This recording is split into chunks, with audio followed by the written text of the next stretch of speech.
one end of the planet to the next, where we have some fantastic presentations on technology and application of technology for to protect our planet. And we have Haaziq, who is the founder of Ervis Foundation. He set up Ervis. He's at a very tender young age, but is a global leader today. And Haaziq, I just want to say we're so delighted. I know Haaziq is currently in Dubai, but otherwise based in India.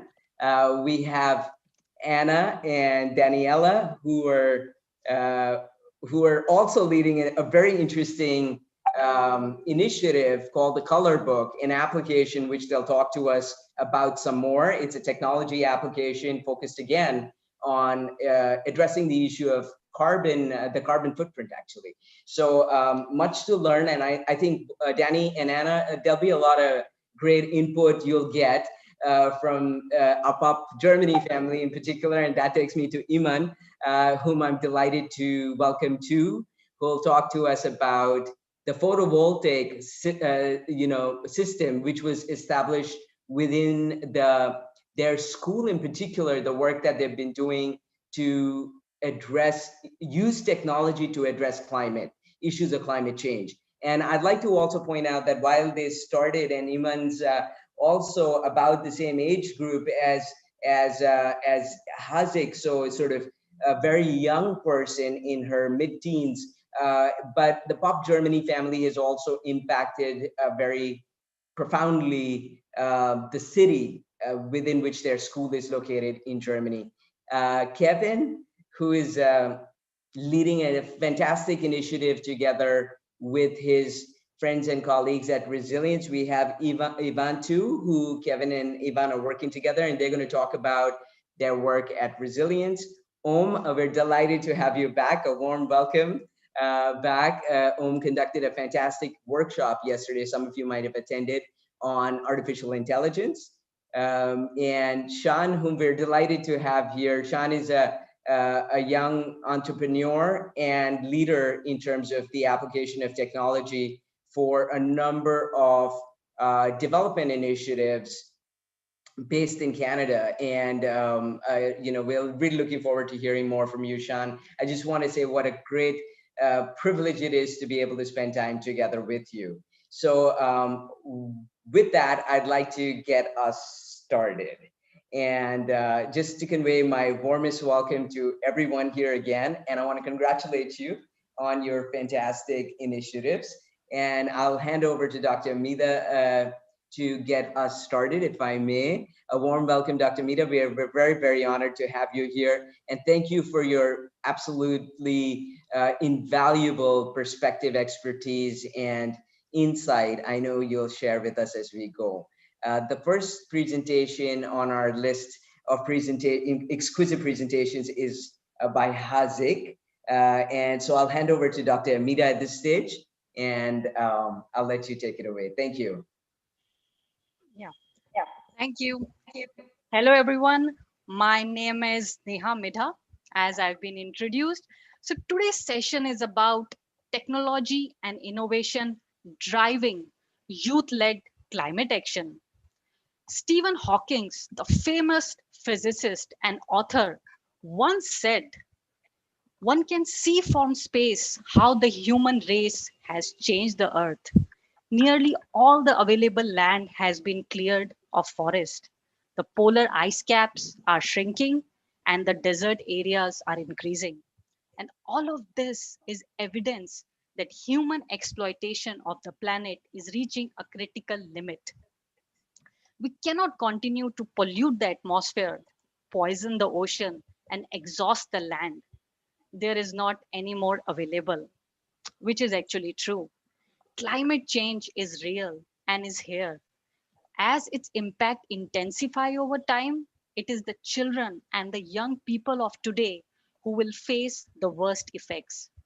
But far from being passive victims, young people have begun to fight back on a scale never seen before, whether through education, technology, science, or law.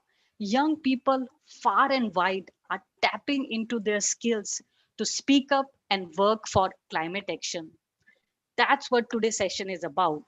Youth or youth focused organization sharing their initiatives related to innovation, research, technology application to limit carbon emission, reduce ocean pollution, and develop and employ interactive technologies to promote climate action and raise awareness. But before we start hearing interesting presentations, as been as been said, I would like to introduce our esteemed evaluators for this session, Dr. Sujita Suresh Babu and Dr. Diana Escobedo. Uh, the Dr. Sujita Suresh Babu has obtained her doctorate degree from National Polytechnic Institute, Mexico. Her research focused on biogeochemical processes of trace metal in marine and coastal system, and she's presently pursuing her postdoctoral research. And she has published more than a score of scientific papers in high impact peer-reviewed journal and has been recognized as National Research Investigator by National Council of Science and Technology, Mexico. And our second evaluator, Dr. Diana Escobedo, she's a professor and researcher at the Interdisciplinary Research Center for Integral Regional Development, Mexico. She has published 32 research dissemination articles, 13 book chapter, and supervised 14 master theses and 3 doctoral theses. In her academic administrative work at the National Polytechnic Institute, she has been head of the Department of the Environment. And she has obtained her master degree with a specialty in marine resource management. The evaluator in the end will ask question and will evaluate the projects in the end. Without any further delay, let's hear from the speaker. Our first presenter is Haaziq Kazi, who is a young 14-year-old and is currently studying in class 9th in Indus International School, Pune, and is passionate about ocean and tackling plastic problem affecting ocean and marine life. And he has been invited to many international TED Talks. And last year, he so last year he was invited to United Nations session of high level political forum on behalf of United Nations major group for children and youth. And here he's going to share his story and his work of his invention of Ervis, the ship, which is designed to clean oceans with an aim to solve the plastic waste crisis problem. So let's hear from Mr. Kazi. Hello, everyone. Yeah, okay. Thanks. You can hear me okay, right? Okay. Yeah, Haaziq, we can hear you. We can hear you well. Thank you. Yeah, okay. Yeah. So, if plastic would have been killing the same amount of humans as birds and animals, did you know it would be among the top 10 killers in the world with over 1 million deaths annually? What makes these deaths even more tragic is the manner in which they happen. Once the marine animals and birds consume plastic, they are not able to get it out of their system, because of which they're not able to eat anything else, leading to a slow and painful death. Hello, everyone. My name is Haaziq Kazi. I am the inventor of Ervis the ship and co-founder of the Ervis Foundation. Thank you so much for inviting me to this session. I'm really excited and really thrilled. So the plastic waste crisis has reached a critical point wherein, if unchecked, it is projected that we will have more plastic in the ocean than fish by 2050. My journey started 4 years back when I watched a documentary on the impact of plastic on marine life. In a manner, it profoundly affected me. It disturbed me to a level where I thought I had to do something about it.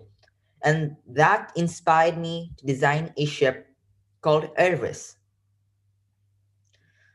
Ervis represents a hope for marine life, a futuristic clean energy ship which sucks waste from the ocean surface and cleans it.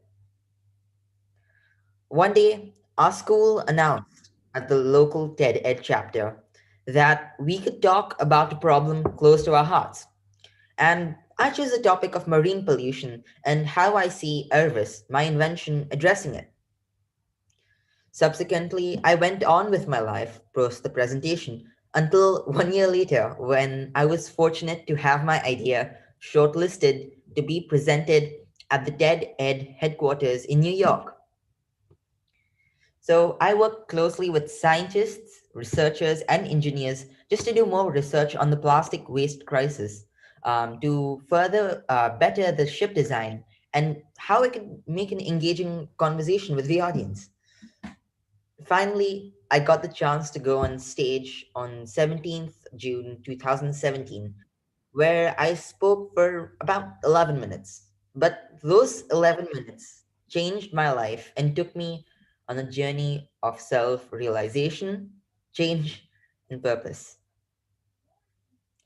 As I went digging deeper into the problem, I realized that plastic has had a catastrophic impact on not just our oceans, but on just so many other parts of our ecosystem, to the point where the damage could be irreversible.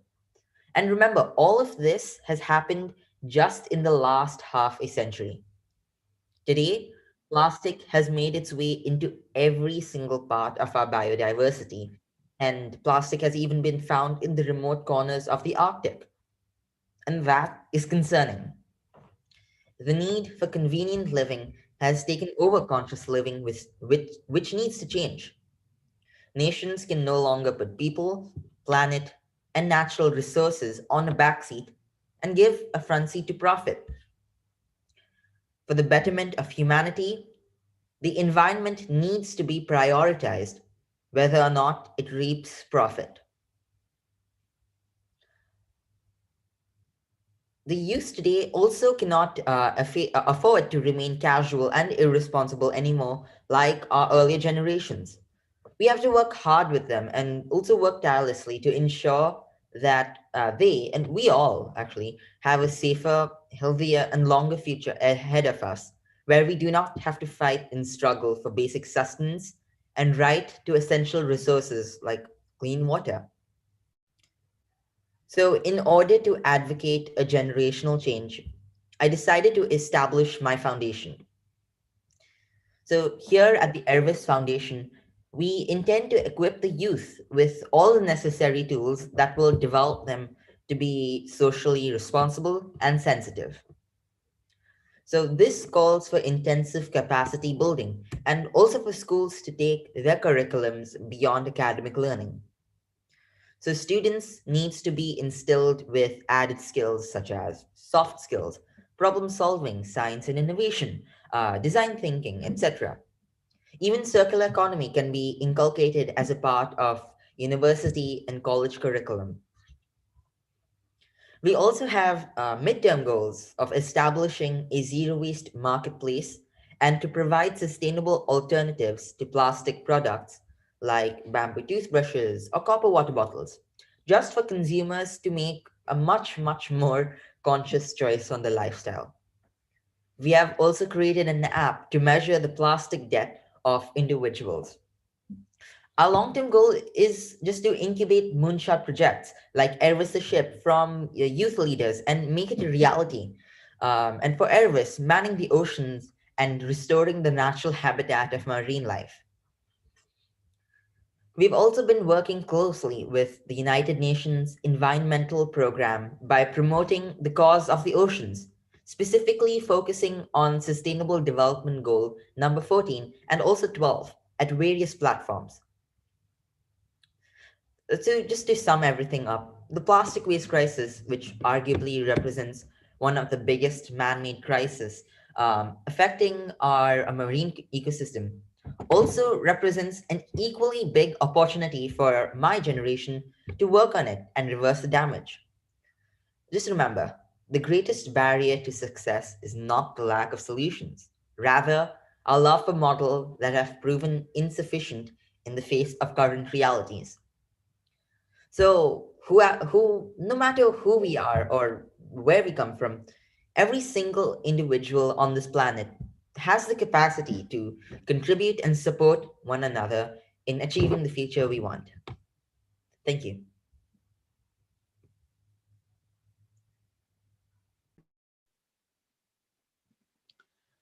Thank you, Haaziq. What an interesting and innovative initiative.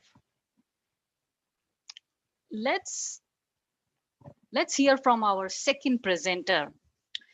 There are two here. One is Anna Hanhausen and Miss Daniela Gómez. Anna is a chemical engineer. Through her life, she has become aware of urgency to act immediately on the development of sustainable initiative. Since 2018, she has collaborated with Plastic Ocean Mexico, a branch of international organization that works to fight plastic pollution in the ocean through legislation, education, and event. She was recently bestowed by Mexico City Congress with the prestigious Medal of Merit for her record in fostering climate change awareness and instilling the idea that individual commitment to action is a powerful force for change. Her co-speaker is Daniela Gómez. Daniela recently graduated with the honors degree in biology. She's a member of Royal Society of Biology, and since 2015, she has been collaborating with leading NGOs. Her focus is on educating people on rich history and ecological importance of desert ecosystem and working with local communities for conservation of Lacadona rainforest in Chiapas. She also has special interest in ocean conservancy. During her academic exchange at the University of Queensland, Australia, she learned about climate science and huge role played by ocean as climate buffers, which led her to become an ocean advocate and collaborate in POP Ocean Initiative. The urgency of climate change motivated both Anna and Daniela to develop an inclusive solution based on power of individual action, leading them to co-found the Color Book, which is a digital platform that aims to help people take climate action and reduce their ecological footprint by joining efforts with NGO and sustainable companies. Let's listen from Anna and Daniela. Thank you so much for that great introduction, Neha. I will now share my screen. Okay, Dani, you can go ahead. Well, thank you for this great space and this opportunity. As Neha said, I'm from biology. My name is Daniela Gómez, and I'm from Mexico, and I'm just recently graduated from biology. The thing is that the climate has always been a huge part of myself. And recently I had the chance of being in Chiapas, where I worked with locals protecting the rainforest. And there was this one little kid to whom I was teaching environmental education. And I told him about the climate crisis, and he was like, so why do I study? Why do I even have to study, right? Because he didn't see a future for himself. And that really hit me. And it really made me want to create something that could help people just transition their lifestyles. And that's why Anna and I became, we were really good friends, but then we shared these ideals, and we kind of decided to co-found a great platform that is just beginning, but we hope it will grow intensely. That's a little bit of myself. I just wanted to put you in context. Thank you, Dani. And similar to Dani, my name is Anna Hanhausen, as Neha commented. and I recently graduated from chemical engineering. I've always been passionate about the ocean.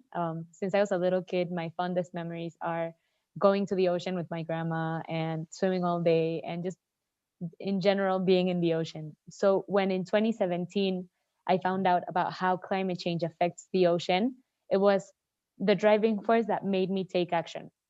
So this actually led me to apply for a study abroad program at the University of Queensland, which is actually where I met Dani. That's where we became friends. And we were both really concerned about this whole issue with climate change and how people weren't acting or they didn't know exactly what they had to do. So this is why we decided to co-found this project that we will now present. Okay. Okay, so who are we? We are a company that provides people with immediate and personalized actions to help reduce their personal environmental footprints. And all of this in order to contribute in the global fight against the climate crisis. The way we do it is we have three main pillars. The first is that we try to raise awareness of the issue and we measure the environmental footprint. We then provide actions depending on their location for them to take immediate and personalized action, right? So they have different levels of impact. They have personal, local, national, and global impact. All of this in order to reduce their environmental footprint, and they can unblock rewards to have like a positive reinforcement to keep doing so. Since the climate crisis is really, really big, and we couldn't just forget essential parts of it, we decided to divide it into chapters. We decided to divide it into the emergency chapter, earth, legislation, social, water, and wildlife. This also helped us respect people's interest when it comes to taking action, because a lot of them, they feel overwhelmed with the climate crisis that they don't, or awkward, that they don't really take action just because it involves, I don't know, legislation, and they don't see themselves as a political person. So we decided to just put these options there and then segment the climate crisis. So the environmental footprint we are focusing on is actually a mix between the carbon footprint and the water footprint. We decided to do this because both of them are directly linked with environmental problems in Mexico City. First one is directly linked to climate change, and the second one to water availability. And we are doing this in collaboration with the Center of Life Cycle Assessment and Sustainable Design. Okay, so now to get into a little bit more detail, as Dani was saying, the whole point of the color book is to get people to take action. But there are many different types of actions. So we divide them into 5 different things. One is the change of habits. So for example, we encourage people to shower quicker, right? So maybe an action would be shower in 2 songs. Another action they can take is donate to organizations who are doing things to combat the climate crisis. They can also buy products to help reduce their impact. So a good example of this, for example, would be grow your own vegetables. So there are 2 ways to do this. You can either start your own vegetable garden at home, or you can hire one of those people who install a vegetable garden for you. You can also volunteer with NGOs in order to support their programs, and you can also take part in local, national, and global campaigns all over the world. So as we started doing research about 8 months ago, we came across 37 different applications that were aimed to do the same thing, but we decided to evaluate them all and find the missing parts that we identified. For example, one of them was that they only focused on personal action. They didn't foment the creation of a community or future engagement or follow-up on their actions, or some of them just focused on mitigation and not the reduction of the footprint. So we decided to take all of these aspects that we considered pain points and implement them in the color book in order to have a more complete application. While researching about the universe of our users and companies and organizations, we realized that Mexico City was a great opportunity to implement this. We divide the people who take part in the color book in 3 sections. First, we have the people who are the main users, and they measure their footprint and reduce it through action.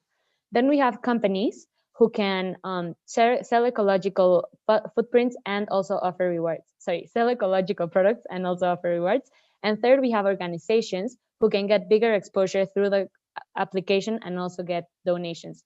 What we try to do is create a link between the 3 of them, because we know that many initiatives exist, but because of lack of communication, some of them end up staying small and not having the impact they could.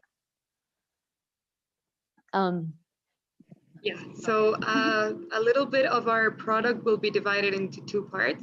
The first is a landing page, which is a web page, where we try to land the user or whoever sees us into the problem. So what we do is, what will be a Mexican state, for example, what will be Mexico City in 2050 if we don't change course now, right? So we try to translate, because what we also noticed is that not only the information is overwhelming, but that it is actually really inaccessible to a lot of people who don't grow up learning all of this technicisms and all of these terms, and they see themselves really disconnected with the problematic, right? So what we try to is we try to land them, sorry, super fast, and then we have a little bit about the color book, who are we, and the chapters that we have just described.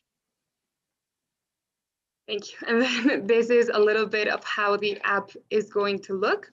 The first is the login. Then the second part, as you can see at the top, we have the different chapters which they can click on, so they can habilitate, I think that's the word, but then they can click on, and then the actions will filter themselves according to those parameters, right? So it will be respecting their interests completely. And then we have the profile where they can see their environmental footprint. Yeah, so this is a tiny approach to what the app will look like.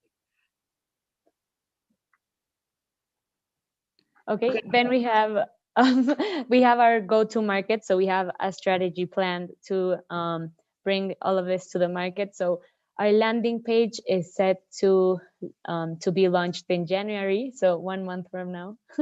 And we are set to start operations in April, which means that we will launch the app in April. In order to do so, we are now creating a community of people who are interested in climate change. We are also creating something called coffee houses, where we bring people from different places to come in and we discuss subjects. And we will also like to partner with events and NGOs and companies in order to help grow this community. Also doing campaigns around the city in order to raise awareness about what's happening and have everyone informed of how serious the crisis is. As we mentioned before, we are a company because we don't want to be dependent on grants or other organizations. So we try to make this a sustainable living organism, right? So our 4 models where we will receive income is through donations, through a marketplace where we sell the products, through our scheme of rewards, and through the publicity that the companies and NGOs will pay for themselves. This is kind of a really quick overall of what we're aiming to do. And what we really just found out is that there are so many great ideas out there, but we're really disconnected. Everybody seems to think that their idea, instead of joining bigger ideas, instead of just creating more momentum, they decide to start little things. And then it's okay, but we kind of feel like it dilutes all the efforts that we can take. So if we have a platform where we expose all of those little efforts, depending on your location, you can definitely take action. And it is accessible, and it is quick, and it is just the best thing you could do. And our motto is that together we can recolor our world again. Yeah, so that is us. Thank you so much. And we really think that this urban sprawl that has happened, and how in the previous conversations they were talking about from space, you can see the impact that humans can have had on the planet can really be reversible, and we can really bring back the vibrant colors of the ecosystems in the world. Thank you so much. Thank you. This is one of the best example of use of technology to actually find out the action which people can do, a company can do, organizations can do, and with a really beautiful name and motto also. Thank you. Thank you for sharing. Very much.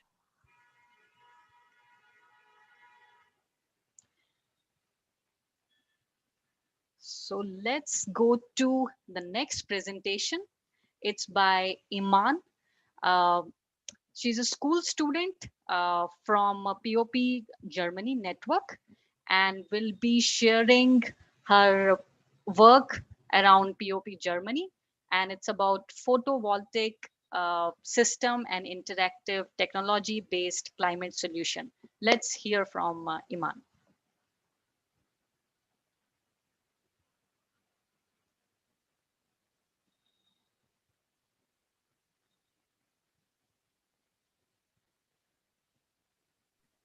Yes, hello everybody, and I have shared my screen with you.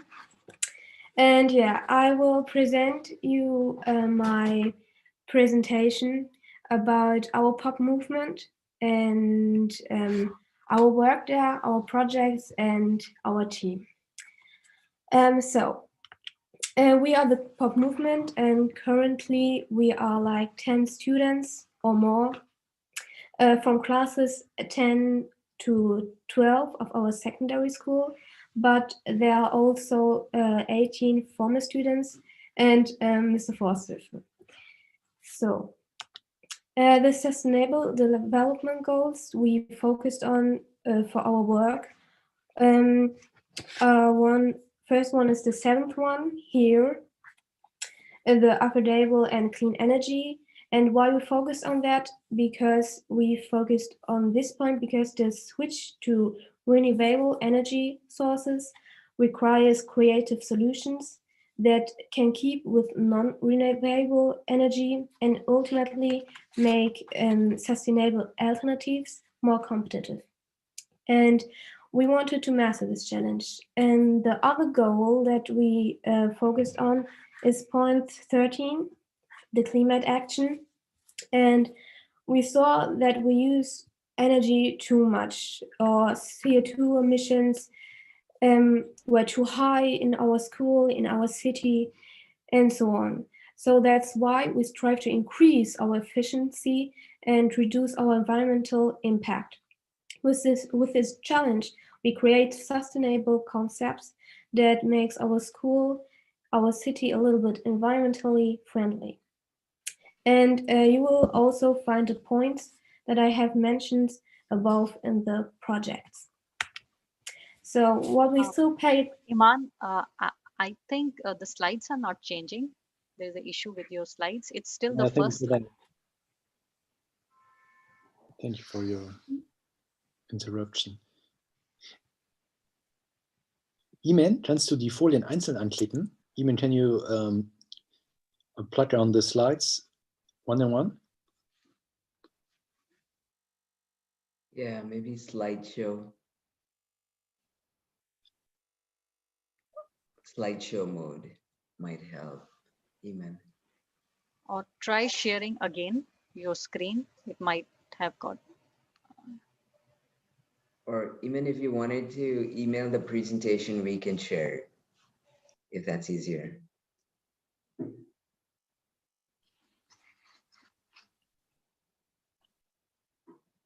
Yeah, a minute, wait.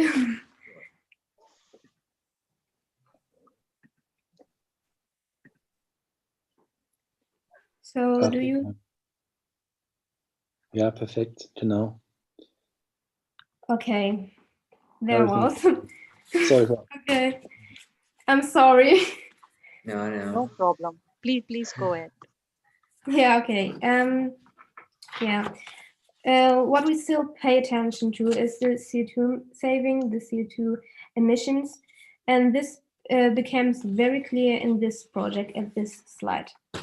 Our task in this project was to raise awareness among the school community to concrete consequence of getting to school either by using a car yourself or being dropped off by parents. Therefore, a white model, this is the project called, was built by us that calculate the amount of carbon dioxide emissions, so CO2 emissions, through which the impacts will be made more tangible and easier to grasp. We can, for instance, create a wide situation for measuring CO2 emissions in 1 week, or in 1 month, or in a whole school year.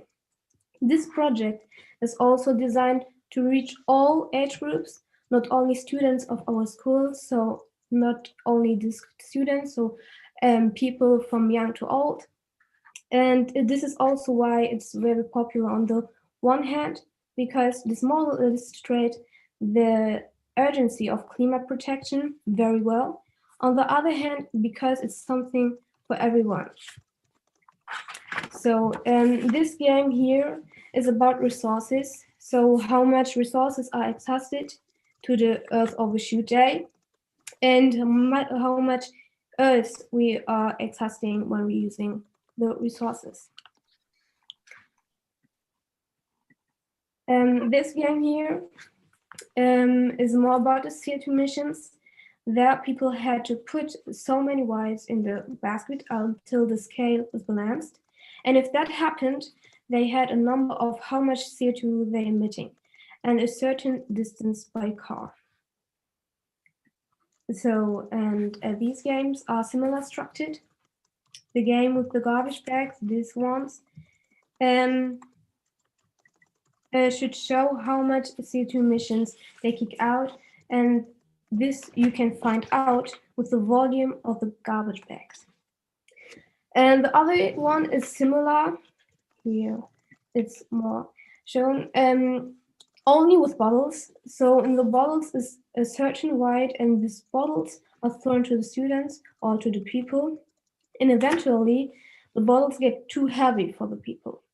And this is the solution. With this feeling of heaviness, they can see how much CO2 they are emitting.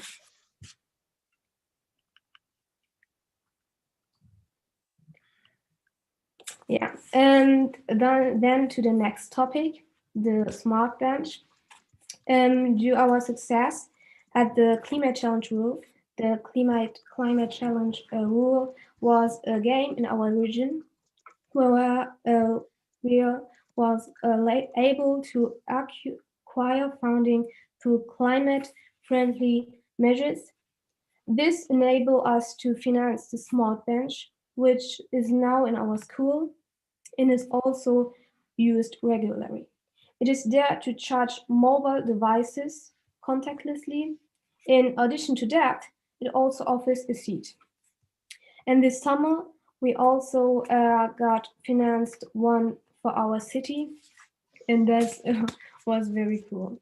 The people you can see here are those people without whom this wouldn't be possible. These are our climate protection manager, our former mayor, our school administration, and our employee of an environmentally friendly energy subsidy company. And here we are very grateful for the support from them. And yes, this was the award ceremony of the climate change, where our team members also gave an interview on the topic fossil energy and sustainability. So then we go to the last project that I want to present you. And this is our photovoltaic system on the roof of our school. And this solar module situated on our school roof and have been generating green energy, I think since August 2020, this year. And the photovoltaic system is one of our most recent projects which are also still in the testing time. But what we know is that the peak output of the photovoltaic system is 212 kilowatt peak, and this saves a lot of CO2, around I think 15,7 tons, and that's a lot. So yeah, that was my little presentation. I thank you in any case for your attention and hope you enjoy this. Thank you, Iman. So the best part of the presentation is the project is already on ground. That's what the most difficult part is, to start the project actually. And you have not restricted yourself to a single school, but has tried to get in more schools. Thank you. So next presenter is Mr. Kevin Morel. He's a biologist and has represented Somalia in the UN simulation in 2007. He has monitored the Ministry of Foreign Relations in 62 DPI NGO conference, and has also worked as AIESEC volunteer from 2010 to 2013, where he was the vice president of outgoing exchanges. He did his exchanges where he worked in Brother Keeper Initiative. He works at his family restaurant and is a co-founder of BVB09 MEX fan club, a football academy, and a soccer field in Mexico City. And here he's going to share his journey about his another foundation, which is Resilience 2020. Let's hear from Kevin. Thank you very much. Please let me know if, first of all, my internet is a little bit slow. So let me know if something doesn't work. I'm going to share my presentation. Just a second, please.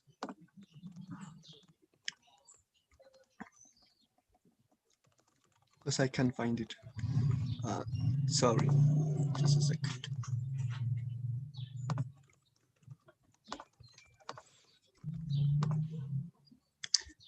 Doesn't allow me. Okay, yeah. Please let me know if you can see my presentation. Yes, we can. But can you put it in presentation mode? Yeah. Yep. Yeah, now it's. Well, thank you very much. My name is Kevin Morales, and I'm presenting a project which is called Resilient 2020. Our slogan is changing the world from home. Imagine a world without climate change, without economic crisis, where each person in each home, it doesn't matter if it's town or a city, can produce their own food, and organic food. Obviously, health could be even better. Imagine a person living on a place that looks exactly as it is here in this picture, which is Paris. That would be wonderful. And that's Resilient 2020. We have three solutions for it. First, bringing up a circular economy model, implementing ecotechnics, and changing people how they produce and they consume products. Our mission is to reinvent the way in which we live and interact with the environment. And our vision is to make a better home for everyone. But for us, home, it could be not only a space between four walls, but it could also be a country or even our planet. And for us, everyone is not only humans, it's also every life being in our planet. That's what Resilience 2020 is about.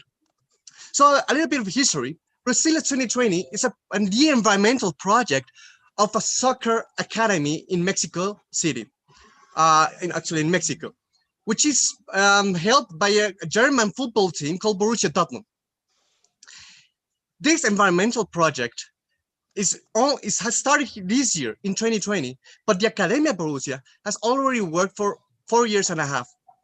And since 4.5 years, we have impact in more than 300 children. And we use football as a tool, soccer for some countries, as a tool to make social impact. So that's why we have been in 32 communities, present in 5 states in Mexico. And currently, because of pandemics, we are in 4 places. German Club, we have partnership with German Club, Fußballplatz, which is our main place, and 2 other places which are more involved as a social project. As if you can see in the link, in the left picture, you can see this image. And that's why football and environmental projects are important to be together, but not only football and environmental project, but every project, because it doesn't matter where we live. It doesn't matter what we do. Every one of us are in that planet. So whatever happens to us, it happens to everyone. And that's why we need to play in the same team in order to save our planet. And of course, that's the interest of some of our partners, for example, Borussia Dortmund, who has helped us a lot through these years. And for example, we have been helped by the finance director called Thomas Tres, who also was here in Mexico and who helped us initiate some of our projects, such as a social project called Masawa Project. But let us talk more about Resilience 2020.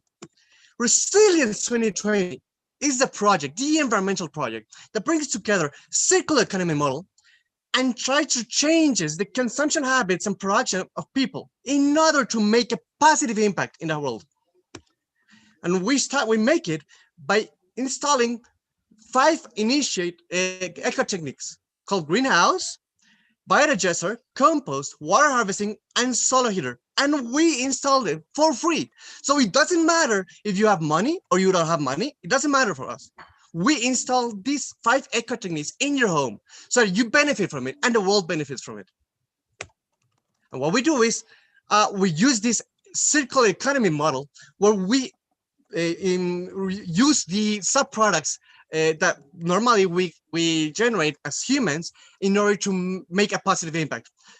For example, normally we produce a product, then we consume it, we make it a waste from it, but in this case we use the waste, the inorganic waste. We use it in order to construct some of the ecotechnics, and the organic waste we use it as for the circular economy model, where families benefit from it. So in order to make it more clear, imagine in your home you have a biodigester. So normally each month you spend $50 per month in order to have gas in your house, maybe LP gas or natural gas, doesn't matter, $50. But in this case, we are going to present to you a biodigester and a solar heater. So what the solar heater does is that it warms the water.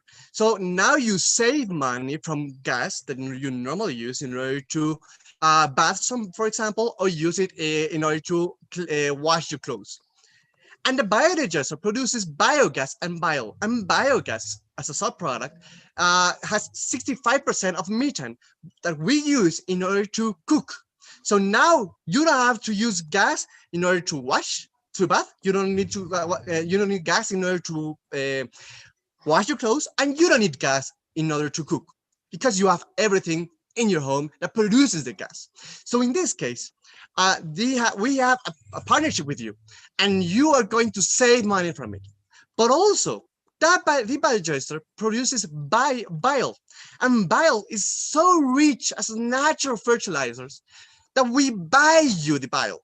And the bile, we use it and sell it to produce farmers in order to avoid synthetic fertilizers and now use natural fertilizers. But in this case, the bile we sell is at the same price as synthetic fertilizers. So now the farmers, they don't need to decide because of economic problems. They're going to decide which is more beneficial for their plant and which is more beneficial for the planet and for them. And that's how we try to initiate this circular economy model. So eventually, the farmers produce the organic products, and we buy these organic products for the farmers, and we sell it in cities. For example, in homes that we already install these Ecotechnics, and also at restaurants. This way, in Mexico, we're starting in Mexico City, but eventually we want to go in the world. But in Mexico, if we compare how much money each house earns, it's almost 12% of the average monthly income. So it is a lot of money that people can earn from it.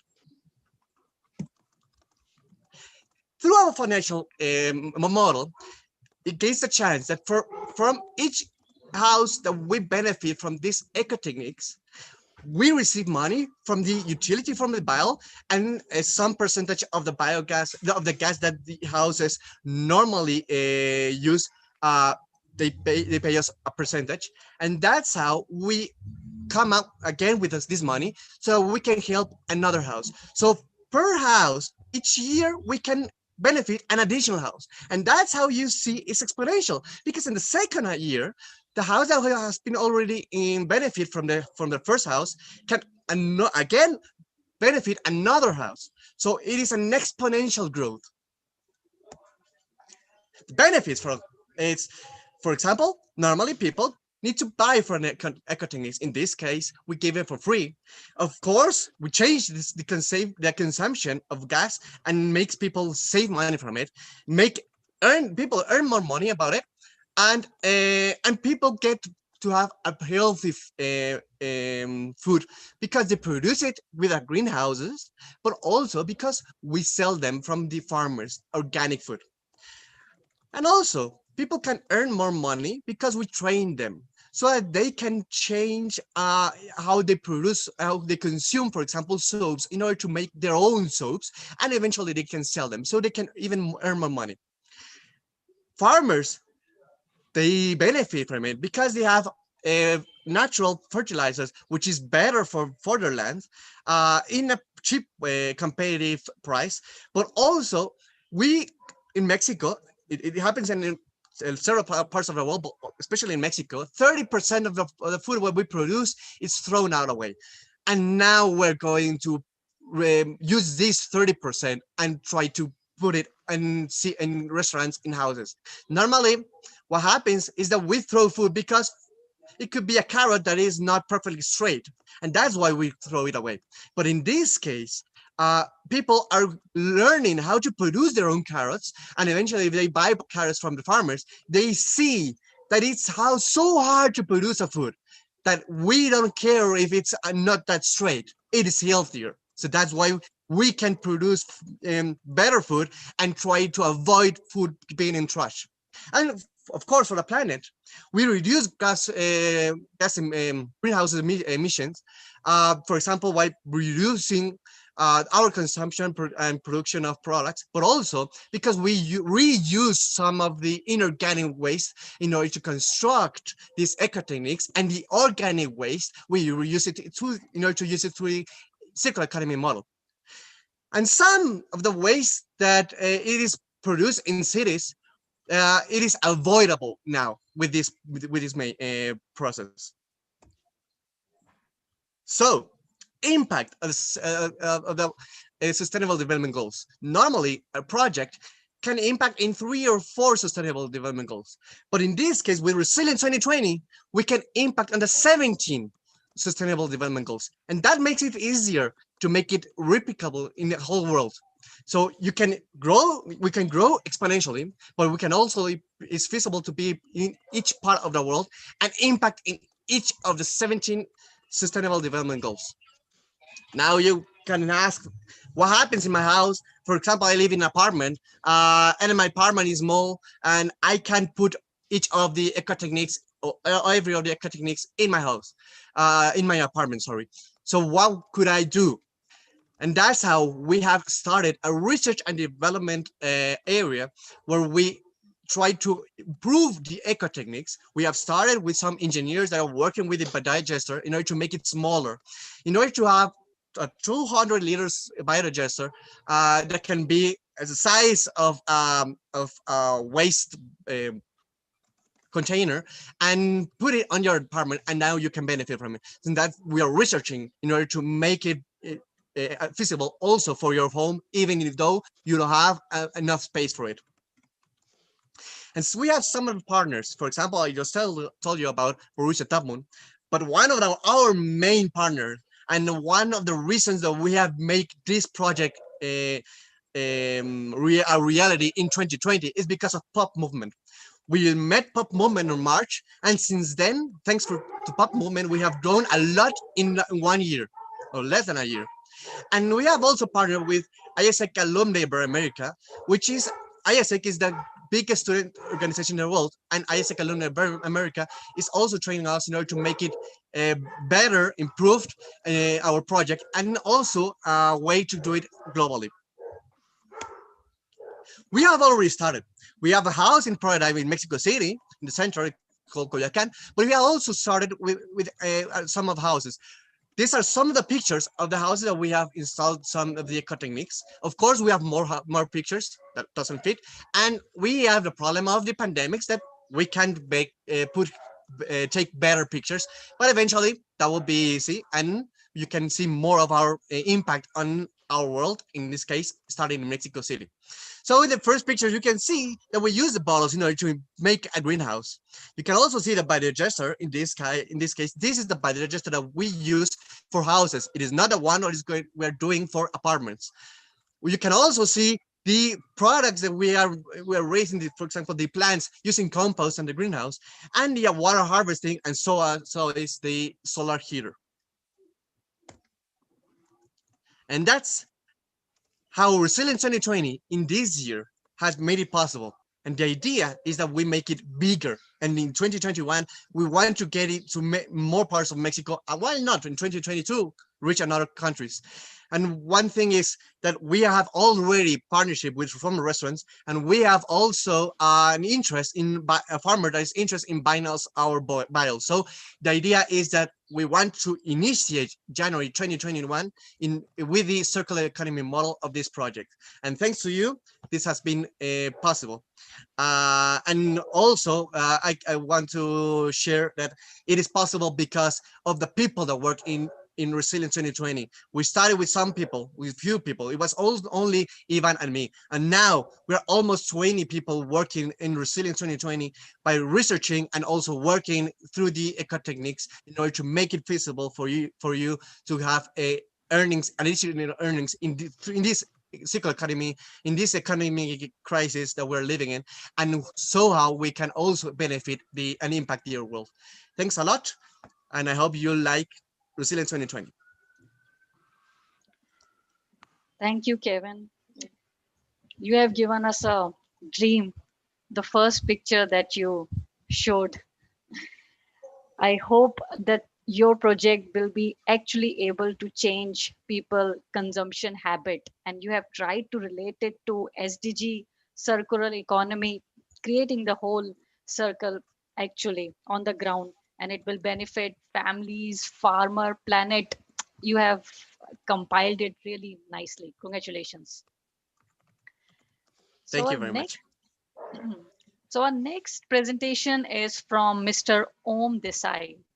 He's a student of Columbia University Science Honors Program and also a junior at Academy for Information Technology High School, USA, and a young scholar at Davidson Institute, USA. He has a strong interest in leveraging mathematics and technologies like artificial intelligence for understanding the Earth climate system, and like to create resilience during global pandemic or climate change disruption. His interest has been published in international conference proceedings. For multiple years, he has been recognized as someone who is making a positive difference in the community by Davidson Institute. He has started Young Student Teach Younger Kids as a founder of Team AIRO. He has also formed and is leading Artificial Intelligence and Climate Advocacy Committee within FXB International. Let's hear from Om. Thank you so much for the introduction. I'm really excited to be here, and I'm really happy for the opportunity to be able to present at this movement. So I'm going to share my screen. Okay.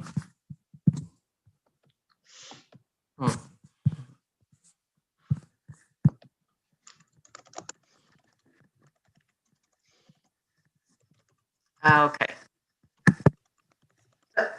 Hello, my name's Desai, and my project is to help reimagine climate advocacy using artificial intelligence. And so I'm a part of the FXB Climate Advocates. Our goals are to basically help protect our planet and build climate resilience and climate justice by helping the most underprivileged communities protect themselves from the effect of a changing climate. By working together, we can make a real difference in the world and improve lives for everyone. Within this group, I formed the AI and Climate Committee. Our mission is to use emerging technologies and new things like artificial intelligence and machine learning to help people and help fight back against climate change. Our goals are to help make subjects like artificial intelligence and machine learning more accessible to people who often find it very complicated, but are still interested in helping out the climate. Not only that, but we also want to help create a platform that can connect mentors, people who are researching AI, with people who are interested in climate activism and people who want to learn more to help. We've built multiple prototypes using artificial intelligence, including a project to help out detect deforestation, a project to help basically a dashboard for Earth, which can help show statistics for the climate. And we conduct events and immersion programs, which can help basically enlighten people as to how they can use technology to help out with climate change. So, okay. So basically our vision, as I mentioned, is to build a platform, and we have to believe that AI can basically be a really great enabler for climate advocacy. So we formed a group of multiple people working together to help conduct activities and programs to increase awareness of how AI can help with climate change. We've worked with multiple mentors and supporters to achieve this goal. Okay. So now let me show you how AI can be used to help fight back against climate change and help people against the effects of the changing climate. One second, actually. Okay. Yeah. 1 second. Yep.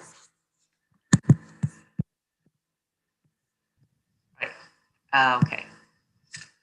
When it comes to climate advocacy, for a long time, there have been gaps between the capacity to do and When it comes to climate advocacy, for a long time,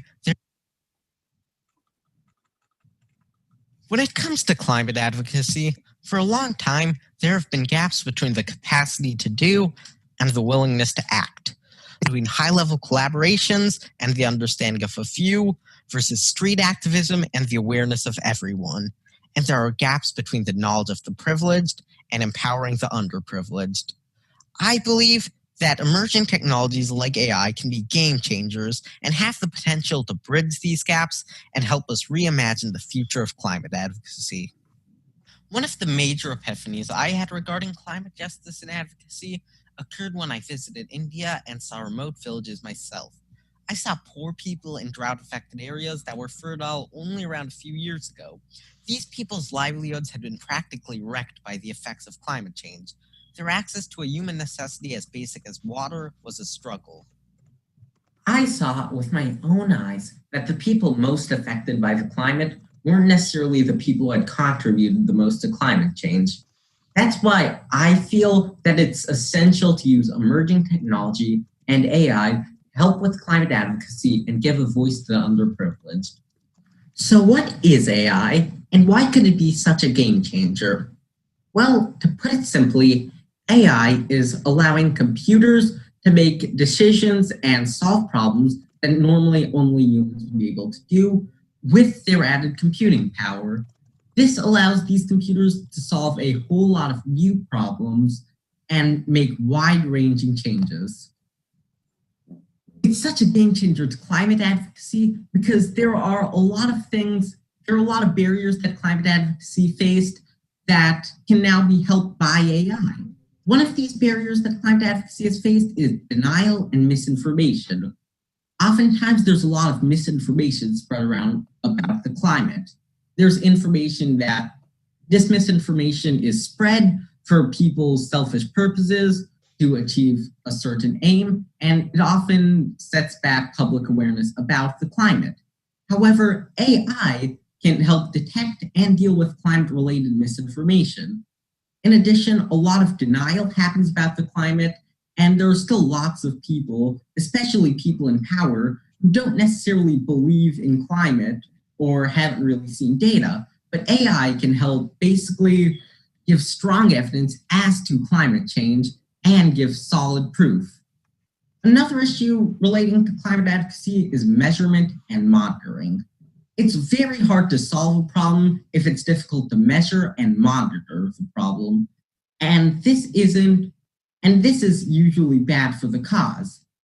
Oftentimes, it's difficult to measure or monitor exactly what effects climate change is having or where, but AI can more easily do that all over the world. It can help track carbon or track how clean the water in an area is. Finally, another problem is policies and administrative barriers. A lot of countries don't want people in there to research the climate, and there's a lot of policies that make it harder for climate advocates. However, AI gives open access to everyone and makes it very easy to use satellite imagery or different data from around the world, and using that data to make decisions. In addition, a lot of barriers made it hard for curious minds to help be involved in climate actions and policies. There's often a disconnect between people who want to learn more about the climate, emerging technologies, and government agencies and organizations. Government agencies and organizations aren't necessarily using all the best tools for AI because those tools are locked up in helping make quick money in the business sector.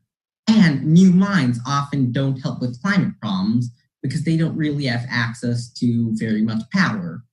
However, AI can help bridge these gaps. AI made by powerful technologies to help with the climate can actually help out in climate action, as I mentioned before, and new ideas can be very helpful in generating AI. Now, a lot of the attention, efforts, and research and funding in AI go into solving business problems, generating a quick return on investment. However, we can leverage AI for a long-term return on investment to solve the scariest problem that we're facing currently: climate change, its implications with us, and for future generations. By connecting AI with climate advocacy, as I mentioned, we can solve a lot of the problems and reduce gaps. One of the great things about artificial intelligence is that it has the potential to help bridge multiple gaps. For example, oftentimes there's a difference between what underprivileged people need or want and what more privileged people need or want, but artificial intelligence can help close this gap relating to the climate. It can help give underprivileged people the ability to measure and monitor their environment, as well as using tools for issues that affect them specifically, like clean water or treating disease. Not only that, but artificial intelligence also has the capability to help bridge the gap between the capacity to do and the willingness to act. People who are willing to act and do street activism and help raise awareness about climate change, artificial intelligence gives them the tools they need to actually do something to help work against climate change, whether it's holding people more accountable or better detecting carbon emissions. With all of these abilities, artificial intelligence can be a game changer in climate.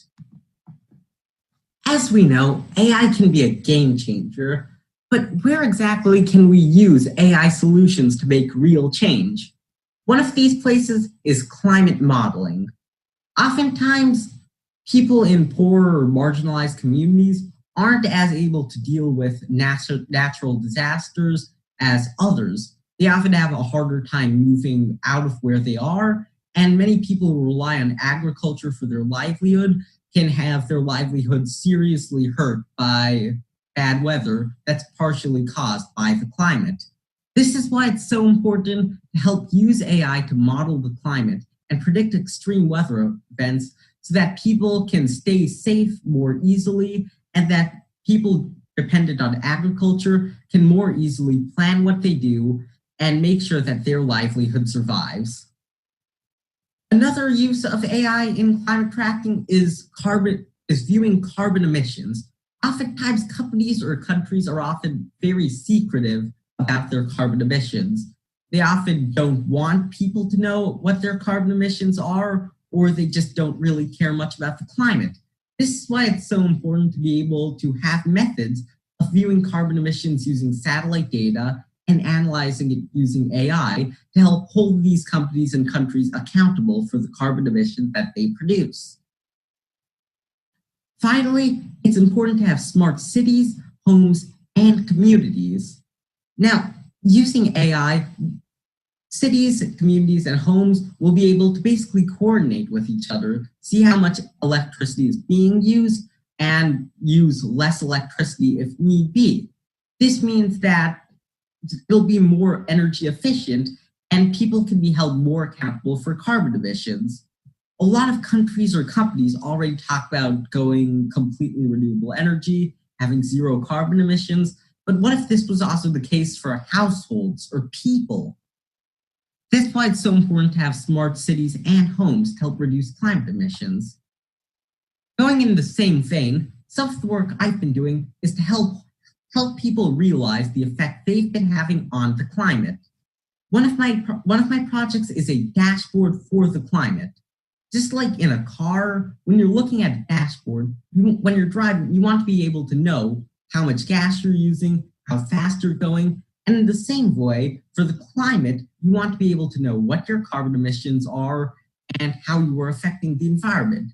Being able to see data about carbon emissions on a dashboard, or being able to see what your effects are on the environment can be very helpful in helping you make better decisions to help the climate. By doing this, artificial intelligence and machine learning can make many people's lives measurably better and help fight back against the effects of climate change. Join us, the FXB Climate Advocates, if you're also interested in this and want to make an impact in fighting against climate change. Thank you.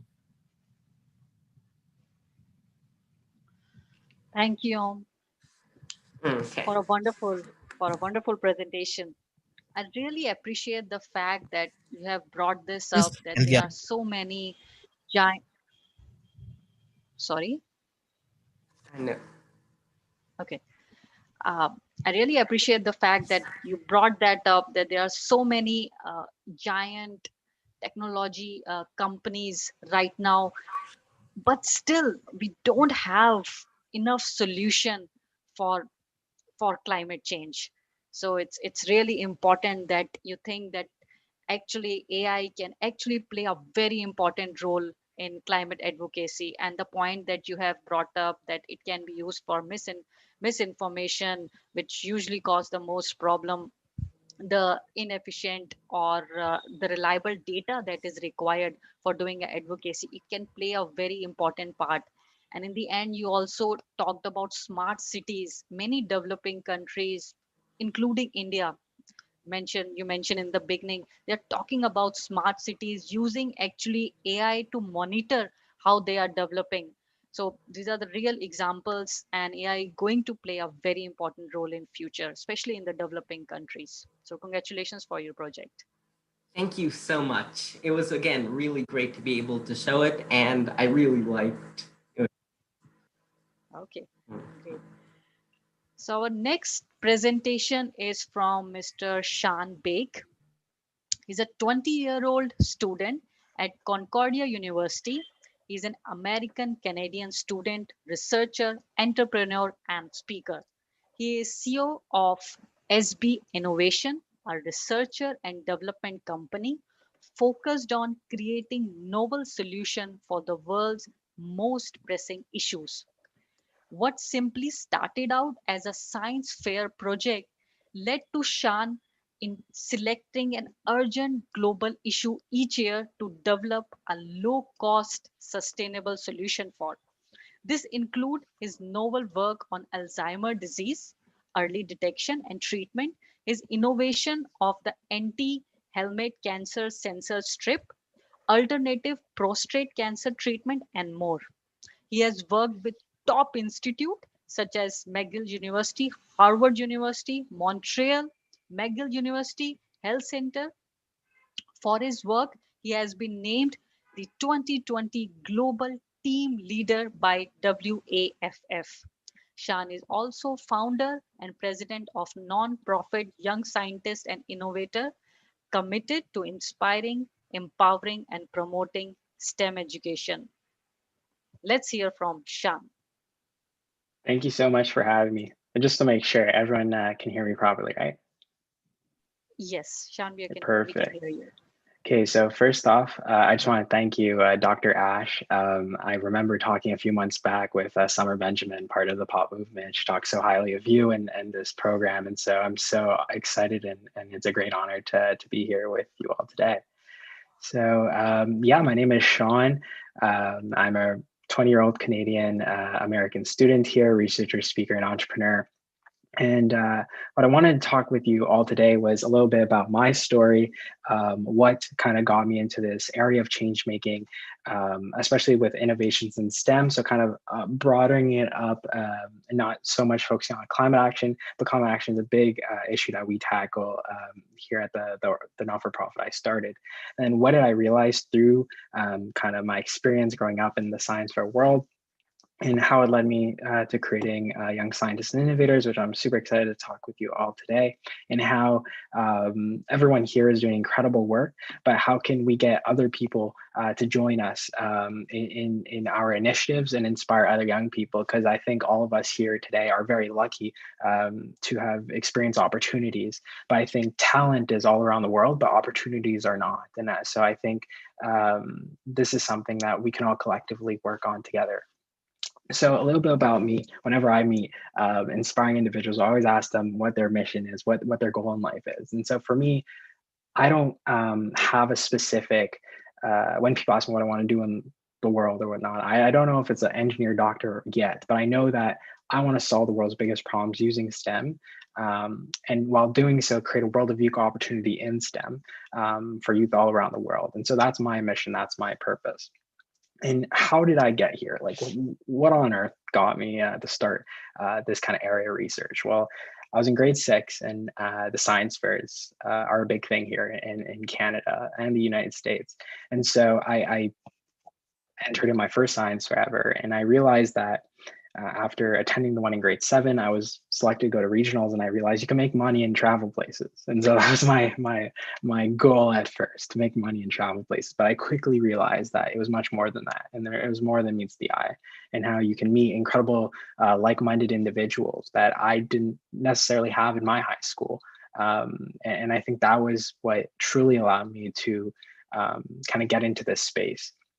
So kind of a brief rundown on kind of the work I did. When I was in grade 8, I designed, I received a concussion. So ice hockey is a big thing here in Canada. We love hockey. And I received a concussion, and I realized that traumatic brain injuries are a big issue, and that there's no real way of protecting, especially in hockey, this is a big problem. And so I designed this hockey helmet that replicated the anatomy of the brain. And so with this, it was simply started off as a science project, led me to working with Bauer, a big hockey protective equipment company. More than half the National Hockey League players wear this brand, and so I was able to work with them and actually have that kind of design come to life. When I was in grade 9, I discovered an alternative treatment for prostate cancer. So prostate cancer is one of the most deadliest diseases for men today, and so I was able to test this new agent that actually not only worked better than the standard chemotherapy drug, but did so without killing the healthy cells. And so it's a proper alternative and not so toxic to our human body. And so with this, I was actually able to go to the National Science Fair.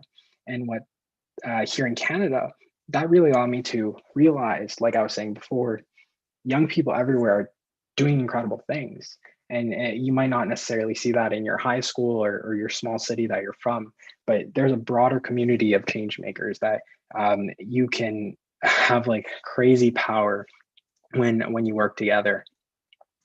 The next year, when I was in grade 10, bladder cancer is a big problem because if you know how to detect it, it's a cystoscopy. For people who know what a cystoscopy is, it's not that fun. It's a camera inserted up the urethra. And so not necessarily the most pleasant of things, but what's worse is that you only detect the disease during the later stages. So once the irreversible damage has already been done. So it's a big problem. So what I wanted to do was design this diagnostic strip. So essentially a pregnancy test where you take a paper and you have a urine sample, and if it changes colors, it means the person has this specific cancer. What's really cool about this design is that it started off as a science project for bladder cancer specifically, but it quickly became a tool that can detect any protein secreted through a liquid in the human body. So blood, sweat, saliva, urine, you name it. And furthermore, we developed a secondary test in my project where, once we have the first kind of pregnancy test type for cancer, we can see at what age they'll develop the first stage. So essentially at birth, we can see what kind of cancers this person will develop and at what age they'll develop the first stage. So this was a game changer when it comes to preventative medicine. And so with this, I was able to go to National Science Fair and really create and build on this community in Canada specifically about the incredible work that other people were doing. And so in grade 11, Alzheimer's and neuroscience became a big interest of mine. So I was able to discover a part of the brain that's responsible for preserving cognitive function in Alzheimer's disease patients. What does that mean? It means that the person has Alzheimer's. If you keep the specific set of cells healthy in the brain, even though they have a disease, you won't see negative symptoms such as motor loss, loss of memory. And so I proved how physical exercise can keep these specific set of cells healthy, ultimately leading to a non-pharmacological treatment for the disease, which was cool in terms of realizing the true effects that exercise can have on Alzheimer's disease. And actually now that's what I'm studying in university. And so it really, through science, was able to find my interest in how exercise can affect different diseases in the brain. My last science fair project was in kind of grade 12, where Alzheimer's disease was a big interest of mine from the previous project. When I first started high school, my grandfather was diagnosed with vascular dementia. The most common form of dementia is Alzheimer's disease. And so I went home and I realized that 1 in 3 seniors are being diagnosed with this disease, and there's no treatment or diagnostic tool. And so this is a big issue. Like I saw firsthand the effects that this was having on him and his body, but very much the people around him. And so I realized this was something I was very much interested in. And so I designed this molecular probe for the early diagnosis and treatment of Alzheimer's disease. So essentially how it works is you inject it into the person's bloodstream, it'll make its way to the brain and it'll light up. And when this lights up, you can detect it using FNR spectroscopy. So that kind of like that cap that you see in movies like Stranger Things and stuff like that. And so this was a big game changer in terms of a non-invasive method of detection, because currently the only way to detect it is an autopsy. Sadly, we can't go killing people to see if they have a disease. It's kind of counterintuitive. And so it didn't just stop there. It actually treated at the same time we saw through our tests in mouse models, where it's attached to the protein that causes Alzheimer's disease, and it brings it back out of the brain through the rest of the bloodstream into your urine, and you pee it out. So essentially you can pee out Alzheimer's in the project. Now, why did I tell you all this? It wasn't to gloat or flex, but it's really to show how, like the wonderful, amazing speakers that were speaking before me, young people, as cliche as it is, can change the world and are changing the world. And I'm just one example that I may be a poster boy in Canada for science fairs, but I can assure you that there are incredible people doing just as or more inspiring things than I do. And so what I also realized that I think I'm extremely lucky to have come to the realization of is that, to me, what success means to align your passions with your wanting to do good for this world. And I think when you do this, it becomes a lot easier in the future to work on things that you are inspired with and that has a positive impact at the world at large. And so that's what I strive to do with my work, and kind of things like this is help people realize this, where once you have this realization and you start to practice aligning your passions with wanting to do good for this world, everything will come into place. The opportunities will fall into your lap. It becomes much easier to have a positive impact on the world at large. And so that was kind of my realization through the science fairs. Now, where did it get me? Like, how was it even worth it? You know, you see all these try-hard kids working on extracurriculars, and like people thought I was insane for staying up late or whatever. But it actually got me cool opportunities. I found I was selected as a top talent under 25 in the management category this year. I was able to speak at conferences and TEDx and United Nations around the world, be panels with Chris Hadfield and incredible astronauts, represent Canada at the international competitions, and I was lucky to win a few. I'm working with my Alzheimer's research at different labs trying to implement this drug design for other diseases in the brain at the Yale, Harvard, MIT, Oxford, Stanford. When I was 15 years old, I had an opportunity to work as a product manager at Nuance Communications. They made Siri. And so essentially what I did there was I designed their product called Dragon Drive. So Dragon Drive, if you have a Audi, Toyota, Honda, the car infotainment system in the front of the car where you can voice control it and whatnot, that was the product I worked on. So now it's in more than 200 million cars. And so I think these science fairs especially allow me to explore different fields of sciences. And really motivate me to see that, you know, we can actually have, as young people, this kind of work. And so I was actually able to have my kind of childhood dream come true as a 2020 Global Team Leader meeting, you know, 32 of the most inspiring young people around the world who are leading grassroots movements and really addressing the most basic human needs. And so this is actually kind of created by Nile Rodgers, the music legend. And so, yeah, I was really lucky to have been a part of this group this past year. Now, I think the most important thing I learned out of all, you know, the science fairs is that the work of good science is not completed until communicated with empathy and compassion. And so I think this is especially important when dealing with climate change and youth-led climate action movements, because you see all these scientists, they publish a paper and they think it's done. I don't think so. I think once you can communicate it to a PhD student and a 5-year-old, that's when it's done.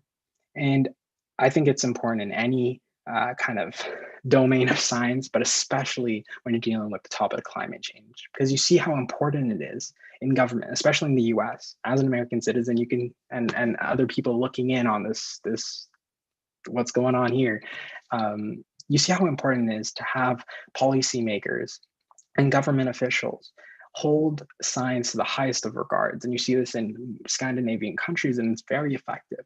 But I think this just proves this kind of statement that this is a necessity that especially us young people need to focus on, because already, as much as we hate to say it, especially in translational medicine, young people are not really respected in these fields. And I can tell you, I've sent hundreds of emails just to get into like labs to work on these projects. And it takes a certain drive, but I think us young people are so effective, and you're seeing at these science fair competitions, incredible work being done. And why are these young people, especially like the speakers that came before me, they are doing excellent jobs at communicating it. So if you're watching this, take into consideration the incredible works of and Iman, like all of these people are doing incredible work and they're communicating it. And so I think that's very effective, that it has to be replicated the world at large.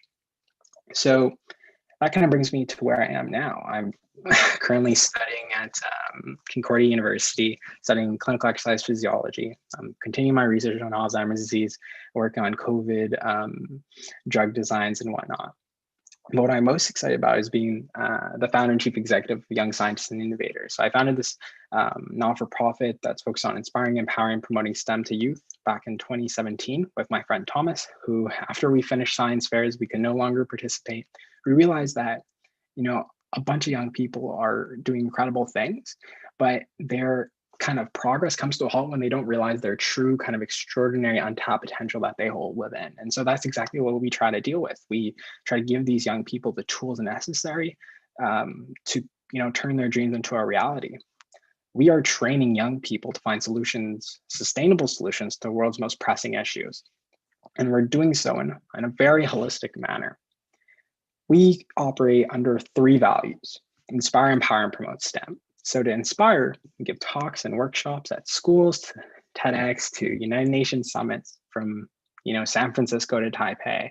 And so we've been able, we really focus on developing this foundational mindset of change making, because we think this is the basis of human evolution. And so we really try to develop this mindset through our talks, through our workshops. As for Empower, we have this incubator where we take science fair and hackathon projects and turn them into companies by the end of a 12-week program. And we give them $25K in seed funding, thanks to our generous sponsors and partners. But what's important here is that what I find so interesting about the incubator is that we're not creating the standard entrepreneur. We are creating and unleashing these crazy geniuses who won't sacrifice a return on humanity for return on investment. This is especially important when dealing with topics of climate change, because you see all these big oil companies. There was a BP Oil. They had a tweet of saying, "Oh, we have this calculator of how much oil or energy they're consuming, and so this is your pledge to create it." And then someone like subtweeted it like, "Oh, are you going to pledge to take back the oil spill?" Like, we are not creating entrepreneurs who are just focusing on maximizing profits. We're really want that return on humanity. That's the main focus of a social entrepreneur, and to be an entrepreneur in today's day and age, because this world's kind of a mess. And I think us young people, the Gen Zers, are going to change this. They have to change it. But we don't really have a choice. And so this is the basis of our incubator. As for how do we promote STEM? We started the fellowship, which I'm super excited to talk to you more in detail in a bit. But we also have conferences, 2 conferences a year. And so we highly encourage that this be a place where you can present your work, but as well meet inspiring young people like here across the world. So kind of more about the incubator. What happens after projects, after hackathons and science fairs? Often nothing. Projects die. And so, it's really important to guide these teenagers who are pushing the boundaries of what are possible, find solutions to treatments for cancers, to developing artificial photosynthesis systems. We are taking these incredible young people who are pushing the boundaries of what is possible, but their ideas come to a halt when they don't know how to truly realize it. And so that's where we come in. YSI helps flatten the entrepreneurship learning curve and turns these crazy projects into companies serving real people. And so kind of some of the work and some of the people that have come out of our incubator, they're building low-cost human brain scanners, like MRI machines in a helmet that cost less than $100, artificial photosynthesis systems. So they're kind of placing it on top of buildings here in Montreal without using any biological living organism, recreating it through a robot, taking CO2 and putting out O2. And so all these started as science for projects, and now are working with incredible companies. We have people prototyping and launching rockets, working with NASA. We have incredible Thomas as well. His name's Thomas. He invented a dam to limit carbon emissions, where through his dam, through the power, naturally create energy, but also take the toxic kind of chemicals and molecules in the water and launch it into O2 into the atmosphere. Another cool project is not also, we don't always focus on kind of companies. We had this young person discover an ancient Mayan ruin by overlaying the stars on top of South America, and realize how one of the stars on the Big Dipper didn't align with a Mayan ruin. So he got in contact with NASA and the Canadian Space Agency to tilt the satellites and overlay it, and there was signs of a ruin. And so he went on an expedition with the University of New Brunswick to find it, and sure enough, it was the second largest ancient Mayan ruin. So we're really facilitating this innovation across young people, and especially nowadays, we focus on kind of eight main topics, climate change being one of them. And so and also for the fellowship, this is kind of what we're really excited about. So what's the point of the fellowship? We are grouping together the 20 smartest Gen Zers around the world who in 10 years' time will be the most influential on the worldwide scale. Our thinking at YSI is the best way to predict the future is to create it. And so that's why we're taking each year, a cohort of 20 individuals who have won Best in Fairs at Science Fairs to working with NASA, who are all under the age of 23. And collaboratively, we'll spread YSI's message. Ultimately, this is kind of a global movement, but we're also working with a company to solve a basic human need at a time. So in the past, our first kind of goal was to create a ventilator, a low-cost sustainable ventilator due to COVID-19. Due to the shortage, we were able to kind of collaborate with the Montreal General Hospital here to create a low-cost sustainable ventilator made out of 3D printed parts, costs less than $52, and be easily replicated all around the world. And so that was kind of our main one. We're in talks with National Geographic to launch microsatellites into space to test the atmosphere of Venus to see if it's livable. And so these are kind of exciting projects that are currently being underway here at YSI. And so our really main goal here is, we are having future Nobel laureates, future PhD students. We're all going to work together in the future, but why not to work together now? So that's kind of the main goal of the fellowship. So we've been able to, over our program, speak to over 89,000 students going strong. And so we're really excited to kind of talk with you all today, especially, and hopefully collaborate in the future. And so, like I said, this is a global movement. We have chapters all around the world. And so we're really excited on the way this is heading. And so especially how we're able to grow recently was due to the face shield initiative we did. So especially here in Canada, there was a large PPE, personal protective equipment due to COVID. So we had this 3D printed face shield initiative where we had young people who had 3D printers print it. We had the Canadian Space Agency printing for us. We had pinball companies creating the visor portion. It was a whole ordeal. And so we created thousands of face shields across Canada, but this initiative was replicated in Egypt, and so that was a really cool thing to see. So definitely this is a QR code. If you want to check our website, you can scan this. But yeah, if you're definitely interested in seeing kind of the work we're doing or collaborations or just to get ideas across in terms of other kind of STEM projects that may tackle climate change or other issues, feel free to reach out. We're super excited of people joining our community and stuff like that. So what can you do? Obviously, everyone here in this chat is already on a good step, but I think it's important for all of us to remind ourselves how we can get other people involved. And I feel like a lot of people ask you the same question they ask me: how do I get started? Where do I even get started with all this? They think I'm some crazy geniuses with all this science fair or whatever, but I can assure you that's not the case. I failed my share of classes as I focus on this way too much and disregard school. But I think what's most important is that for young people, to remind ourselves who can have our impact of change the most effectively. And that's only two things. One, policymakers, government who do have firsthand ability to change policy and have this firsthand effect. Second would be leaders in the kind of private sector. We're talking about like the biggest Fortune 500 companies. It's these two people who can have impactful change right away. So how can we empower our personal projects and our kind of movements to be aligned and collaborate with them? Because nowadays, we're still young, but we can work with these big companies and big people and entities to get our point across. An example of this would be my friend Karan. So he won Best in Fair at the International Science Fair. He created this thing to filter water.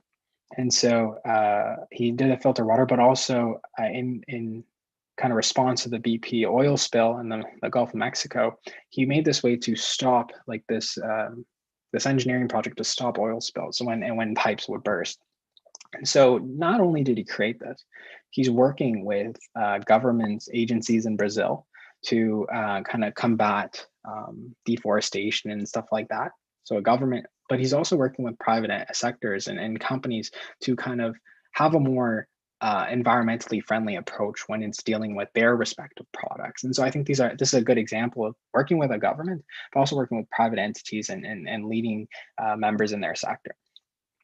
Now for adults, like Also, everyone here is, if you're above the age of 20, like 25, clearly you're passionate about young people. So this is more so not directed to you, but definitely your colleagues, where it's very hard and polarizing for young people to get into this kind of field of STEM. An example of this would be people trying to get mentorship, young people trying to get mentorship, especially in the biological sciences. It's very hard for high school students to be engaged in this kind of scientific research, emailing professors. Like, no one wants a young person claiming they have a new treatment for prostate cancer. I don't blame them.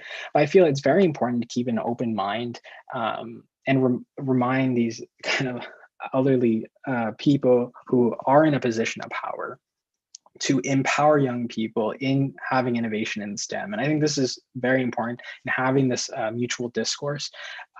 This will be the reason that innovation can happen and how we can uphold youth to have this effective on the environment.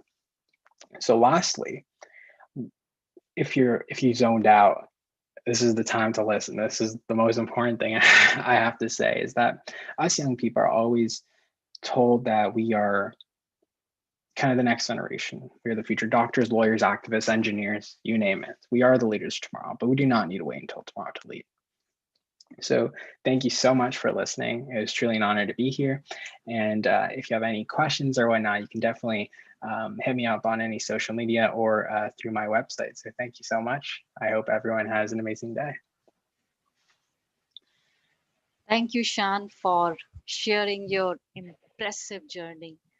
I mean, you are the real change maker, a role model who can inspire other young people, even adults.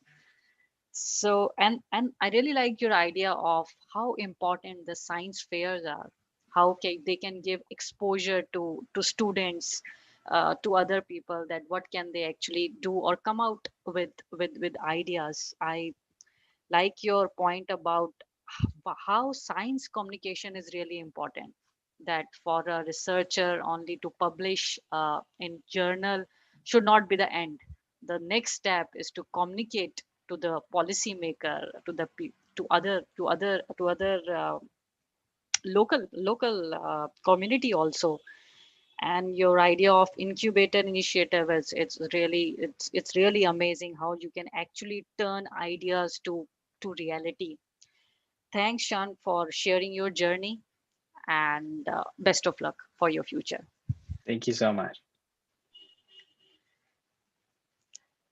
So the last presentation is from Dr. Maach. He's a member of POP Movement International Advisory Board and winner of World Sustainable Development Forum 2020 Social Icon Award. Dr. Maach is a financial service entrepreneur, environmentalist, amateur astronomer, and a producer of fine wine. He is also a partner, co-founder, and director at Desai LLC. Previously, Dr. Maach was a co-founder and chairman of Moody KMV Company, co-founder and chief executive officer at Diversified Corporate Loans, and co-founder and director of Dimensional Fund Advisor. He's a firm believer in action by individual to harness renewable energy resources and protect the planet, a philosophy that he follows in his own innovative actions.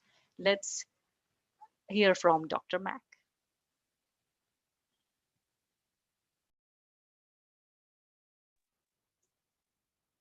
That's a video. Okay. Yeah, that's a video. So for whoever, I think DRISHYA perhaps would screen it. Okay. Thank you.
I've been so eagerly waiting for an opportunity to get to meet with you, and I'm looking forward to a chance to meet with you in person. So that would be fantastic. We are so proud to share this award with Dr. McQuown. It is called the Sustainability Icon Award.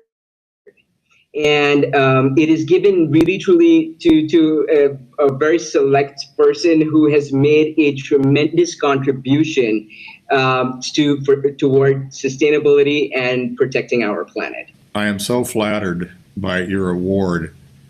And when Pachi called me one day, we had a conversation about this. I mean, I couldn't even believe what he meant. And you have actualized it. It really has been an amazingly significant movement to be able to actualize the thinking that your dad was so prominent in bringing to the fore. Thank you. I really, I mean, I just can't tell you how significant it is. My father was hugely inspired by the Stone Age farm that Dr. McQuown and his wife Leslie set up, and the fact that it is really an example of leadership at so many levels in terms of sustainability. Yeah, because a lot of his inspiration and Ramanathan's inspiration is what precipitated my creation of the microgrid.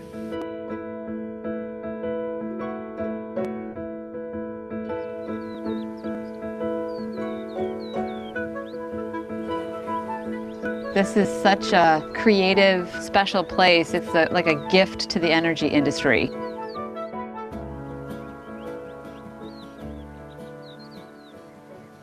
We have 25 buildings spread over 16 acres, and the demand for electricity coming out of these buildings is highly different and depends on what's going on. So what are the resources in the network? Well, photovoltaic panels, batteries, a bunch of them.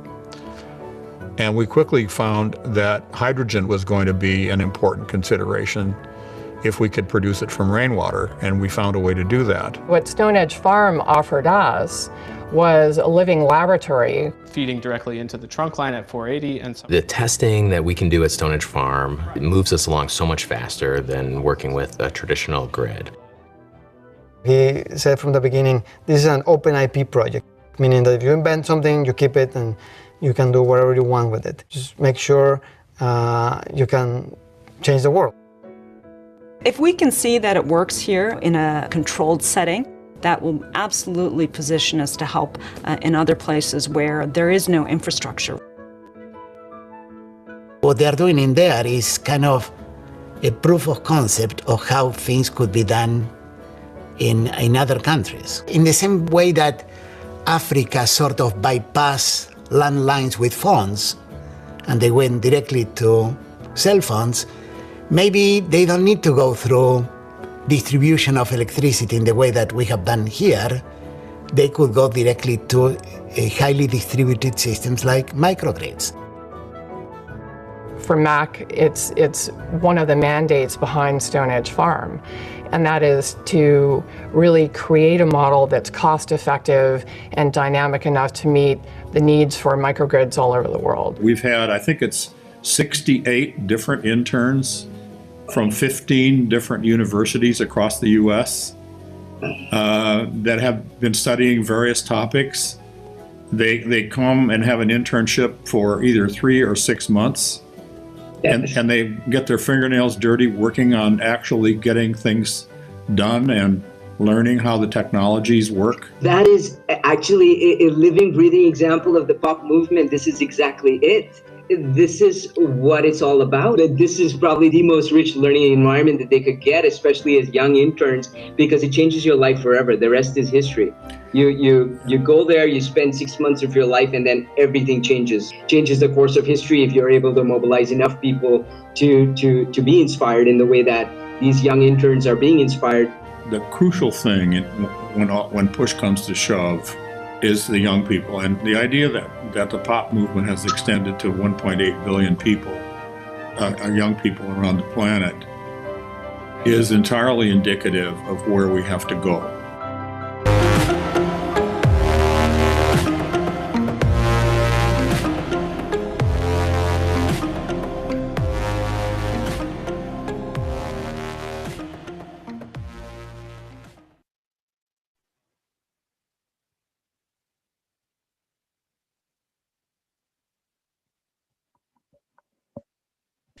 तुम हमेशा ऐसे ही बकवास करती हो या आज कोई special occasion है?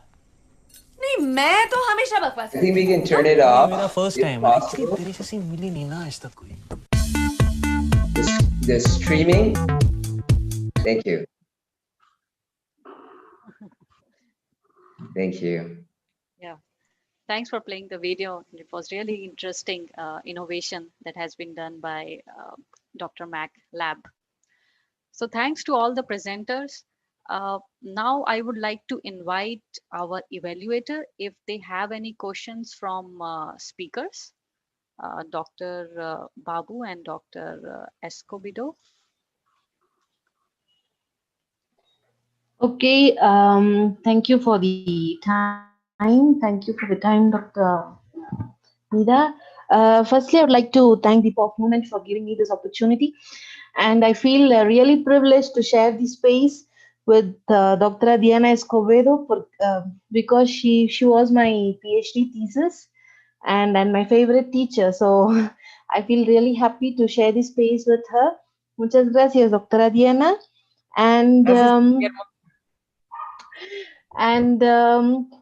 First to start with, I really appreciate Haaziq and Iman because at this young age, they have a greater vision. When I was 14 or 15, I'd never even thought about what is climate change. So this is a great thing and a great exposure even for me listening to their talk. And being a researcher, even we work a lot in plastics in the oceans, in the fish, in the commercial fishes we eat. But still, the scientific community, they don't accept. How could you tell that the plastics in the fish could affect the human health? No, still there is a debate going on in the scientific community. So it's not a comment, but I would like to suggest Haaziq just to read all the research work, what is happening in the world, so he will have a much more vision of how to carry out his project. That would be from my side. And for all the other presentations of Anna and Daniela, the color book, it's a really good initiative for doing this type of projects. But every time I hear a talk about all this, I generally think about the underprivileged communities who don't have any exposure of what is going on in the world regarding climate change and all the organic products, because the organic products or the things which are sold in the market, the prices are really expensive. So how an ordinary man will like to buy a shampoo that is organically made or all those things? So it's always a question in my mind. So how a normal person will consider all the changes that we bring in? So that's all going on in my mind. And for Kevin Morales, I'd really like to congratulate because his presentation was much simple, and I know that it will definitely reach greater heights in coming years because he had also shown all the examples and how they are doing, and everything was of low cost. Okay, that is also important, and I really appreciate Kevin for his work. And you have also shown us all the examples and what is going on. Everything. To tell frankly, I never had an idea of you could do all these things. But your presentation was really excellent, Kevin. Congratulations. And Desai and the video we saw at the last, and Iman. I would like to congratulate everyone for your presentation. And Shaan Baig, you're really incredible for all the trajectory of you had shown us, and you're really a great inspiration. I don't have words to tell you what all the things you have done, because the 4 year or the 8 years have been in the research. I would understand how to tell my research to common people, because they don't understand what we are trying to tell. And I start from my helper who comes home every week to clean my home. So I tell her, don't use plastic bags. You take this bag. Don't buy these things. I can only tell her this is my first step to help in protecting the planet, but I do like that. But for a common man to make him satisfied with all the research we are doing, it's very difficult. So I really appreciate you for that. And my hearty congratulations for all the presenters who showed their trajectory, and congratulations, many congratulations. Oh, can I say, Sujita, I'm very glad to see you again. And for all of you, Ash, thank you again. Thank you again for inviting me. Thank you. I don't have words. I'm very inspired. Haaziq, oh, your boat is wonderful. Your idea is a great. You are inspiration. But Shaan, you're an inspiration. Desai, your inspiration. Kevin, I wanna live in your city. I want my city like you, like you show. No, I don't have words. I have a great emotion in my heart because all of you is the real world that I wanna be a citizen in this world, in this vision. Oh, Shaan Baig, is your trajectory is a very inspiration. I don't have words. Sujita, you and I have a big problem for the evaluation of this project. Anna, Daniela, I'm very proud of you because you are Mexican. Ivan, wow. I don't have words. I need to think and pray to God to give me inspiration to put the qualification. It's again, Ash, Patricia, I'm very thankful. Thank God for you. God bless you, Father Ash. God bless you. Thank you. I don't have words. Thank you. It was a profoundly inspirational session, really. Thank you. All of you. Do we have time for question answer round? Or, I think we do, right? We have a few minutes. Trisha, am I right? You got a little bit of time. So yeah, I think Anna had mentioned she wanted to respond, and perhaps some of the other participants want to have a little bit of, Anna, would you like to start? Yeah. Thank you so much for allowing me to respond, and thank you so much for the feedback. What I was saying is that the project of the color book is something that will be much larger, but we are launching this as our minimum valuable product. So this is the first initiative we're launching, but we plan to do it hand in hand with an educational campaign around the country so we can reach marginalized communities and put them in contact with different organizations or initiatives that are going around in the country. So this is a part of the solution, but what we really want to focus on making it inclusive, and we know it's really hard to be inclusive with a technological solution because of the lack of access to internet or maybe the lack of access to a cell phone. So we know it will have to be a multidisciplinary solution that we will have to tackle from different angles. Okay, thank you, Anna. I know definitely it's going to be a challenge to reach everyone in Mexico City. And what I feel being a foreigner in Mexico City is here we have a lot of tianguis, the flea markets. Okay, the first thing of reducing plastic use in the city has to come from the flea markets, because they use plastic covers for selling their fruits, vegetables, food. Everything is plastic covers. Since the government has abandoned plastic usage, they brought up another solution using biodegradable plastic covers. But research tells that even the biodegradable plastic materials is not easily degraded. So I don't know how it could be implemented. It's a really good initiative, but to I'm very proud of coming from a state in India, is Kerala. In that state, they use only newspapers. If you're buying vegetables, they wrap in newspapers and they give you vegetables, fruits, food. They put in plantain leaf, and the newspapers, and they give it to you. So the plastic usage is much less than what we are doing it here in Mexico City. So here, every week when I go to the flea market at Tianguis, I observe a lot of plastics. So it would be nice if you could reach the local communities and tell them about all the issues of climate change and waste management.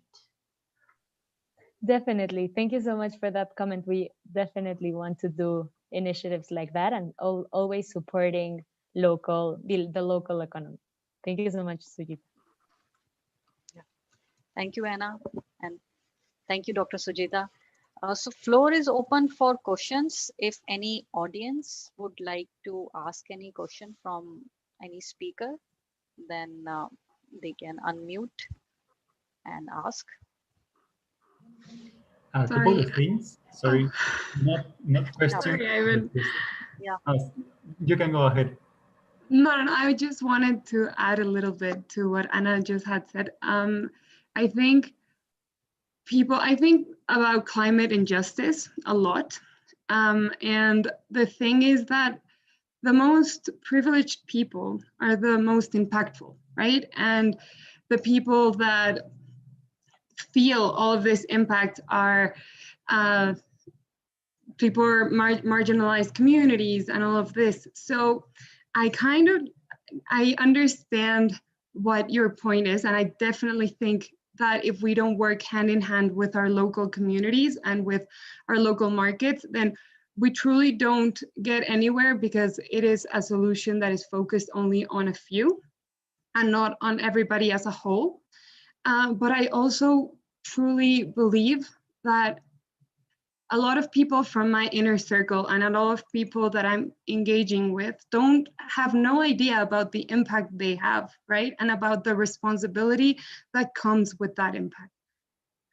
So I think it is a lot of raising awareness in both contextual situations, because if we don't stop things happening in this part, in the ones that are more privileged and that have no idea the impact they are causing, and if we don't raise awareness with them, then a lot of people will still, I think the difference between the both groups are still going to be further apart. And I think we will definitely, as Anna said, we will definitely try to make this a more integral approach. We just wanted to launch something right now of a problem that every day we face, with everybody that we know and that we meet, and with the other marginalized communities we are not that much in touch with. So I think an innovative solution will definitely be something that we come up with them as an integrated part of the planning and the whole idea taking place, because I think they play a key role and they cannot be excluded from that idealization of the project. I don't know. Sorry. Thank you, Ivan. Thank you, Daniela. Evan, you wanted to say something? Yes, more like a question. It was an idea, and this is something that I have been repeating session after session, not only in the festival, but anytime that I have the chance to talk with people that are doing something, it's really important. And something that Doctora Diana said that really struck in my mind is as if we all were creating a new world, a world that was not before, a world of connectedness, of integrating people, and I would like to encourage everyone to join in their efforts. That's something that I really like about Anna and Daniela's project, that they are trying to connect. It's like a way to connect people and projects and initiatives, but like connecting also their project to other projects, and not only like in Mexico, but around the world.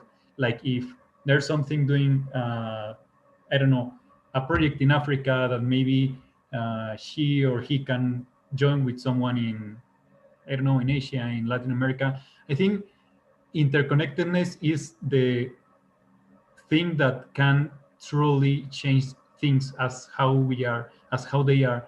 And like the singularity, this mindset of working just for one and for what like the ego wants, the person wants, the individual, is what has led us to the position, to the circumstances that we are today. And I think that the only way to reverse that is working together. So it's just an invitation to all the projects here and all the persons listening to this to join efforts to join the pop movement, because it's also going to give you like a new vision, a new floor, and a new family. So that was all, not about the projects, but ideas in general. You have made a very, very important point about especially the connection, the communication that is required to actually make an impact to the whole society, not one country, but the entire planet. Thank you for sharing that. Anyone else would like to just make a comment, a question? Excuse me? Yes. Yeah, I would like to ask a question to Shaan. Yes, please. If that's Go ahead. possible. So, hi Shaan. First of all, I really loved your presentation. It was really inspiring, and I feel that the phrase that you used, "return on humanity," it should be made a more household term. And even what Om and what Kevin is doing, it's amazing, and it really involves the youth at many levels. One that probably we didn't think of before, or the generation above us didn't think of it before while communicating. But my question is that in the past, like you were saying, you've had a lot of problems with, you've had to cold email and, spam a lot of people in order to get your point across, to show that really I have this caliber and I really want to help. So what is there any sort of solution that you propose that we can sort of advertise our skills, our skill sets, and in a way, highlight the best portions of our communities and our interactions as youth? Yeah, thank you so much for your question. I think a main thing, at least that has helped me, was at the start, obviously it's tricky to get, let people into your lab. But I think after the first two projects where, my research has been, displayed, some has been published, I have a track record, right? Like there are numbers, showing my results and whatnot. And so these publishments can have this sort of credibility, right? And so I think as I go on, it has become a lot easier. And now I'm getting invited to work on research projects or advisory roles on things like that. And I think that has helped more so. So what I tell people is that the only way to have credibility is to get, have many projects you're being done, right? But not everyone has to do it like so many projects. You can have one that's just really well done, and that will allow you to have some sort of track record that, an older person can take you seriously, right? Because you look back and like you see like they have jobs, right? They have to run a lab, for example. All my experience is mostly in the medical field and engineering field, but they have certain criteria that has to be met, and it can be very time consuming. So I think if you show that you are like ready to work, the best way is to create these very in-depth research plans, like 2-page, 3-page, showing that you have researched to the best of your capabilities, all the stuff that you need. That's how I get into a lab, and I think that's how you can kind of build this track record, let's say. And I think science fairs and hackathons are incredible ways to do so. But if you look at like I guess the world at large, many people are not doing the work that like the other speakers are doing. They wait till they're university and stuff like that. So I think just getting engaged while in high school, or even elementary school, by the time you get to university, you'll be ahead of the game in a sense where you can be taken more seriously than your peers.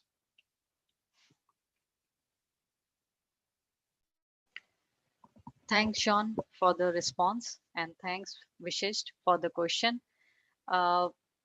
We can take one more question if there is. No, I don't think so. So, Dr. Pachauri, with your permission, can I close the session? Would you like Absolutely. to make Thank you. Thank you very much. Would you like to make last remark? I just want to say that, you know, I believe that technology is an incredible tool at our disposal to solve the world's greatest challenges, and I really do believe that, you know, if we don't have options other than to leverage technologies, especially today. But apart from that, they offer us the greatest advantages as long as they're applied with goodness. And I think, you know, that spirit and the positivity in its application is critical. And I think we've talked about a lot of those issues here, including issues of inclusiveness and justice and so on. And I just want to say those are things for us to think about, because we know that there are people who don't have access to it, but at the same time, you know, we're finding more and more, for example, in the current circumstances, that people are able to access healthcare because of technology, and it wouldn't have been possible without it. So it just has got tremendous potential, and I think it's all about the way we use it. And I just want to congratulate everybody, because we've got a group of leaders and leaders of today and of tomorrow. And I think that we need to start making that change and do it now. And I love the fact that all of us are in this, and we're in this together. So let's just spread it, you know, let's just spread it. Let's spread the positivity, and the more we're going to make this available to people everywhere. And I don't mean just from the point of view of end product. I mean from the point of view of also, you know, open sourcing. A lot of this will make a difference, and at least where it's possible. And I just want to say that it's been deeply inspirational. It's been profound and moving. And I want to convey my very best wishes and my heartiest congratulations. More power to everything that you're doing, and get out there and touch as many lives as you can, you know, spread the goodness. And the more you do it, the more it's gonna happen. So I just believe that, you know, it multiplies. So it's, you know, you guys are really that radiating hope. And yeah, I want to convey my love and my very best wishes to everyone here. So thank you once again, and I'm gonna hand it back to you, Dr. MIDHA. Thank you. I completely agree with you, what you just shared with us, Dr. Pachauri. And with this, I would like to end this session. I hope you all enjoyed this session. And like Dr. Pachauri said, let's hope that all this endeavor with the awareness will lead our societies to a low carbon and climate resilient future. Thank you all for joining us today. Thank you. Thank you so much. Thank you.